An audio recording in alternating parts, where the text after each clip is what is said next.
Picture a palm tree next to an ice rink. That image, subtropical vegetation, a beach resort, winter sport, captures something essential about what Sochi 2014 was and what it was always going to be. A Winter Olympics held in a city on the Black Sea coast, where average February temperatures hover around 8 degrees Celsius and snow in the city itself is not guaranteed. Where the mountain venues required a cable car journey from a coastal resort to reach terrain cold enough to hold competitive skiing and sliding events. The 2014 Sochi Winter Olympics cost somewhere in the region of $51 billion. That figure, cited widely and disputed by Russian authorities, made Sochi the most expensive Olympic Games in history at the time, summer or winter, by an enormous margin. More expensive than the famously extravagant Beijing Summer Games of 2008. More expensive than any previous Winter Olympics by a factor of approximately 5. But the cost is only one part of what makes the Sochi story one of the most complicated legacies in the history of the Games. Because what happened in Sochi in February 2014 and what happened in the weeks and years that followed involves a dimension that no other games in this series can claim.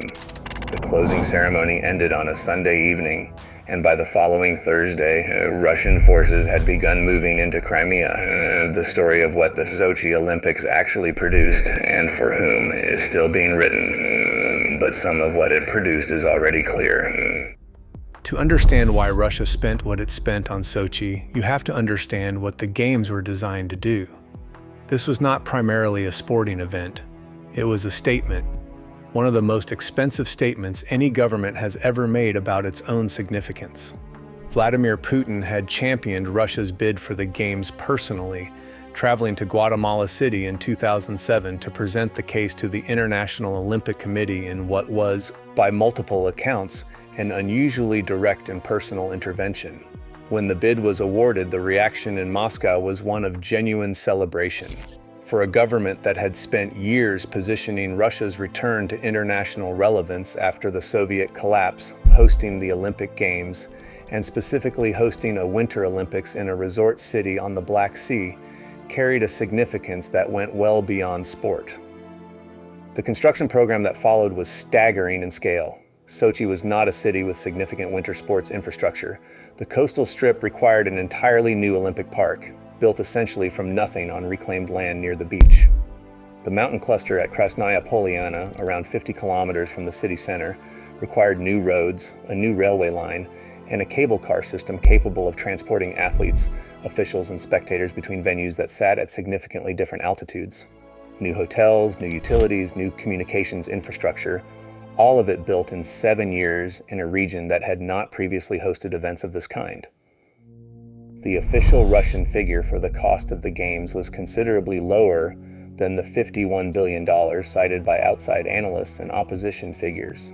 The discrepancy between these numbers was itself the subject of significant reporting in the years surrounding the Games, with various investigations and accounts describing construction contracts awarded at inflated prices, funds redirected through networks of politically connected companies, and a building program in which the gap between what was spent and what was delivered was, in the assessment of multiple observers, unusually large even by the standards of Olympic construction.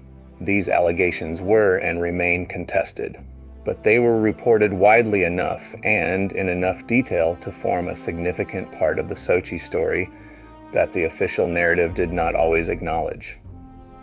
The Games themselves were, in purely sporting terms, a success. Russia topped the medal table. The figure skating produced the drama and controversy that follows the sport through most major championships.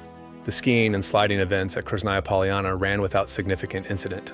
The infrastructure, whatever questions surrounded its cost, functioned during the 16 days it was needed. And then, 4 days after the closing ceremony, Russian forces entered Crimea. The geopolitical consequences of what followed, annexation, sanctions, a fundamental rupture in Russia's relationship with the Western world, arrived so quickly after the Olympic flame was extinguished that the Games and the crisis became, in the global imagination, almost impossible to separate. The imagery of the opening ceremony, with its ambitious display of Russian history and culture, sat in an uncomfortable juxtaposition with the images emerging from Crimea within the same news cycle. In the months and years that followed, a further dimension of the Sochi legacy became visible. Investigations into Russia's anti-doping program, carried out by the World Anti-Doping Agency and led by Canadian lawyer Richard McLaren, concluded that Russia had operated a state-sponsored doping system that had been active at the Sochi Games. The McLaren report, published in 2016, described a program involving the manipulation of urine samples through a hole in the wall of the Sochi testing laboratory, with the involvement of Russian security services. The findings led to the disqualification of multiple Russian athletes, the stripping of medals, and a series of consequences for Russian sport that continued for years after the Games ended. The Sochi Olympics, in other words, carry a legacy that is almost entirely distinct from the question of what happened to the venues. On that question, the Sochi story is different from Athens and Rio in a significant way. Russia maintained its Olympic infrastructure. The venues in the coastal cluster became a leisure and entertainment park, still drawing visitors, still hosting events, still functioning. The Fisht Stadium, which hosted the opening and closing ceremonies, was converted into a football ground and used for matches during the 2018 FIFA World Cup, giving it the kind of clear, sporting second life that venues in other host cities have so often failed to find. The mountain resorts at Krasnaya Poliana continue to operate as ski destinations, attracting domestic tourists year-round. In this narrow sense, the sense of whether buildings were maintained and used, Russia's Olympic legacy looks more like Beijing's than like Athens or Manaus. The state had both the financial resources and the political motivation to keep the investment visible and functional, but maintaining a venue is not the same as justifying its existence.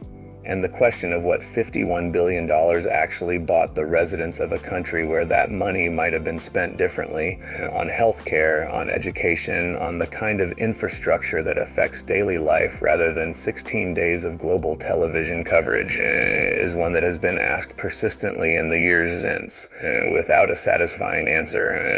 Sochi itself is a resort city of around 400,000 people.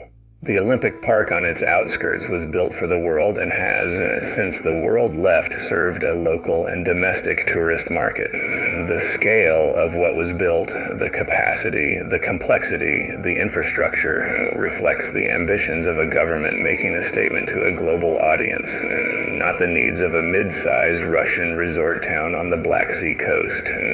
And the statement, it turned out, lasted exactly 16 days before the news moved on to something else entirely. The palm trees are still there, growing alongside the ice venues in the coastal Olympic Park. The mountains at Krasnaya Poliana still have snow in winter, and skiers still ride the lifts that were built for an event that the world watched in February 2014 and has been arguing about ever since. For 16 days, Sochi was the center of the world's sporting attention.